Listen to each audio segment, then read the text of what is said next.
अस्सलाम वालेकुम।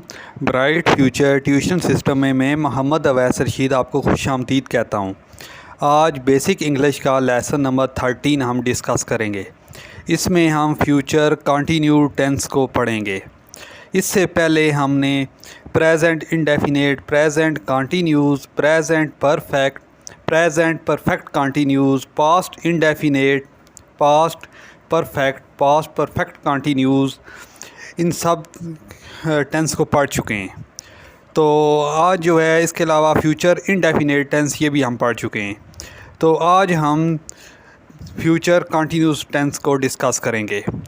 तो पहले 9 टेंस हम पहले पढ़ चुके हैं। ये 10वां टेंस है एक्टिव वाइज का। अच्छा, तो फ्यूचर कंटिन्यूस टेंस जो है इसका सिर्फ एक्टिव वाइज होती है, इसकी पैसिव वाइज नहीं होती। वो क्यों नहीं होती? इंशाल्लाह जब हम पैसिव वाइज के लेक्चर्स को डिस्कस करेंगे तो उसमें हम इनको देख लेंगे कि इसका passive voice future continuous tense का क्यों नहीं होता। अच्छा, तो फ्यूचर कंटिन्यूस टेंस का के अफर्मेटिव या पॉजिटिव जो टेंस है उसका हम स्ट्रक्चर देख लेते हैं। तो उसमें सबसे पहले आ जाता है सब्जेक्ट, उसके बाद विल बी या शैल बी में से कोई एक चीज़ लगाई जाती है।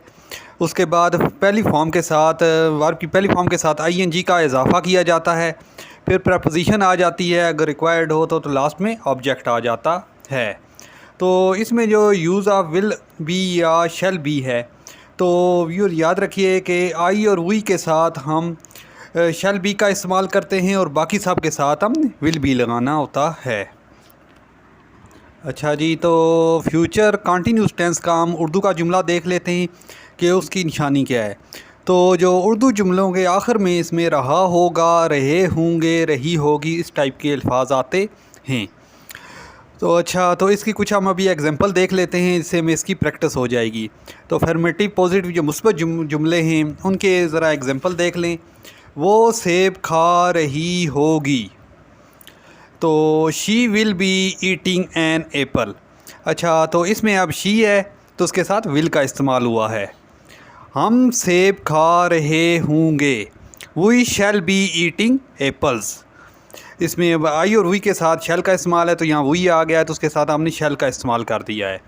नेगेटिव सेंटेंस को देख लेते हैं। वो सेब नहीं खा रही होगी, she will not be eating an Apple. अच्छा, तो इसमें जो नॉट का इस्तेमाल हुआ है वो विल और बी के दरमियान हुआ है, इसको याद रखिएगा। हम सेब नहीं खा रहे होंगे, we shall not be eating apples. अच्छा, तो इसका जो इंट्रोगेटिव सेंटेंस है उसको देख लेते हैं। अच्छा, तो इंट्रोगेटिव में विल या शैल को हम शुरू में ले आते हैं और बी को हम उधर ही छोड़ देते हैं। ठीक है जी, जैसे क्या वो सेब खा रही होगी, will she be eating an apple. क्या हम सेब खा रहे होंगे, shall we be eating apples. अच्छा, कुछ सेंटेंस होते हैं उसमें वो इंट्रोगेटिव भी होते हैं, नेगेटिव भी होते हैं। सही है, सवालिया और मनफी दोनों उसमें असरात मौजूद होते हैं।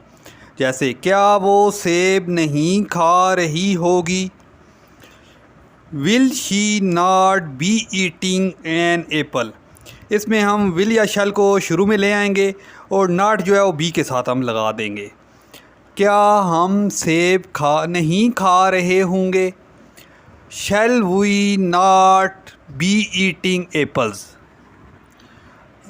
आज हमने basic English active voice tenses में 10वां टेंस पढ़ा है, future continuous tense. Next lesson में इंशाल्लाह हम फ्यूचर परफेक्ट टेंस को पढ़ेंगे। अगर हमारी वीडियो आपको अच्छी लगी हो तो हमारे YouTube channel bright future tuition system को सब्सक्राइब करना ना भूलिएगा। लाइक और कमेंट्स के ज़रिए अपनी सजेशन ज़रूर दीजिएगा। नेक्स्ट वीडियो के साथ फिर मिलते हैं, तब तक के लिए अल्लाह हाफिज़।